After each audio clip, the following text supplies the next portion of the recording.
everybody, have you noticed your 2-year-old wanting to do things on his or her own? For example, do they want to button their own shirts or maybe pour the milk into their glass on their own? And they sometimes even have a meltdown when we don't allow that to happen. These are the times when our children are seeking agency. And let's talk about what is agency. So agency is the expression of a person's personal willpower, the wanting to do things on their own, or the feeling of ownership on their own life and decisions. This is called agency. Agency is an extremely important element for an adult to feel fulfilled and successful. So if we are indeed wanting a fulfilled life for our child, then agency becomes a very important ingredient of parenting. So why is it so important? Because it is giving the child a knowing that their thoughts, their actions and their behaviors are having an effect on their life. And this is a big learning for them. So what else does agency do? It also gives them an intrinsic motivation, a wanting to do something because I want to do it, not because someone asked me to do it. And we will be very happy for this aspect of agency when our children become teenagers and are exposed to many things which they would have to decide if it's good for them or not. So the other aspect of agency which is extremely important is a feeling of personal accomplishment. You may have noticed, when children are building blocks or anything that they are doing as an activity, painting or whatever, and you go and finish it up for them, they don't feel that accomplishment. But as a Montessorian, I have noticed this in classroom environments where when children are struggling to do something and you just allow and watch how they are coming up with alternatives to do things. And even if it takes them a very long time, when they have finished it, they feel a sense of personal accomplishment. So us doing something for them is actually robbing them of this personal accomplishment. And also agency gives a kind of an inner strength because of the sense of ownership that they have on their life. They feel strong from within. So because of all these reasons, agency is a very, very important aspect of parenting. And when our children seek this agency, they tell us, they according to their developmental levels, they come and ask that they want to do things on their own. And those are the times when our role as a parent comes in.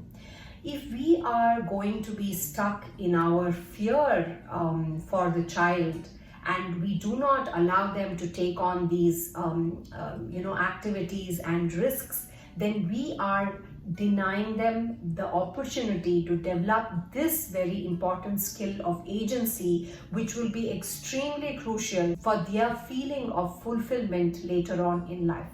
As parents, how can we cultivate this feeling of agency? So the first thing, of course, is to allow wherever the child is showing a readiness and they want to do it, to allow that activity to take place.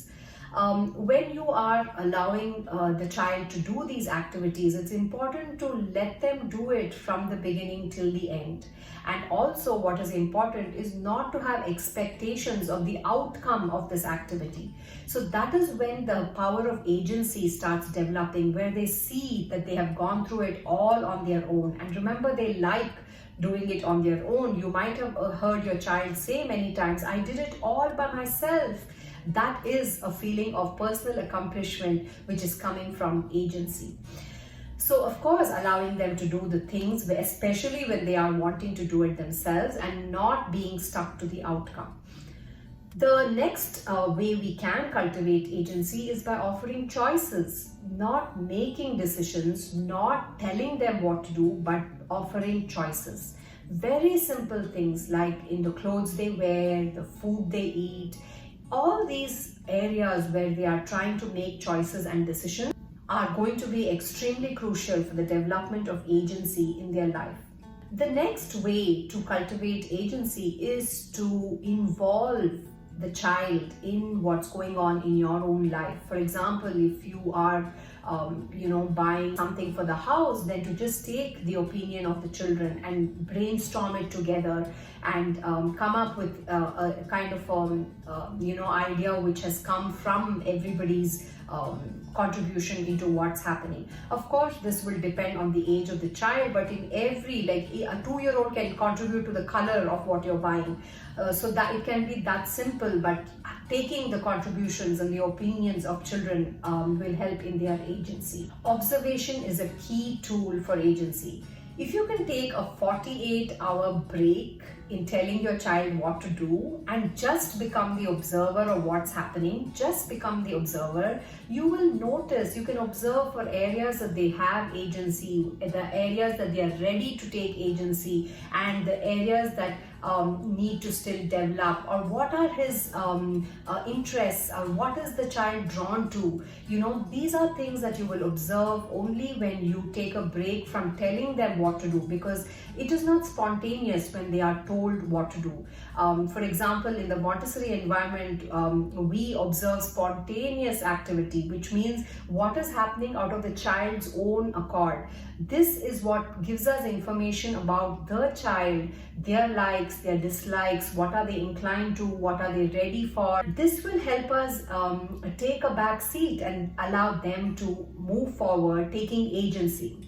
And if they continue to take agency, then you will have a young adult who is ready to take all of their lives' decisions and feel a feeling of fulfillment and accomplishment. So these are some ways we can cultivate this agency that is so important for them to feel that feeling of fulfillment and personal accomplishment. So let's not rob them of this authentic need that they have within them to seek this agency. And just if we can be observant and see what are those areas that my child wants agency. So there's one thing I would like to mention, which I know as a personal experience, is when this agency comes, agency is happening all the time, starting from the age of 2, like I said, right? And we are slowly watching, observing, allowing agency, and they take on more things on their own. Sometimes we as parents experience a roadblock. And what is this roadblock? We are not able to give our children the agency only because of some fear that lives within us. So as a parent, I would definitely suggest to look into those fears. So when you are saying no to a child to do something, look into it, whether it is egoic, whether it is for the welfare of the child. If it is for the welfare of the child, then we are going to have to deal with our own fears. For example, I can tell parents who have children who are just going to start driving, there is a big fear to allow this to happen initially, right? But that is agency. Again, driving is another life skill that the child needs for agency. So you may encounter that fear, and that's perfectly natural and normal, but we are going to have to deal with it within ourselves, but not stop the child from doing these things, because that would be taking agency away from them. So sit with it, sit with your fears and see what you can do to comfort yourself, but allow the child to take agency so that they can experience a fulfilled life. So I really hope this video will help you see those moments your child is seeking for agency and allow that to happen. If not, look into what fears that are in you that are stopping you from doing this, because these fears so quickly get instilled into the child. It's better to stop the buck right here and allow agency to rise and shine in our children. Thank you for listening, and until next time, be very aware of those moments where your child is seeking agency. Bye-bye.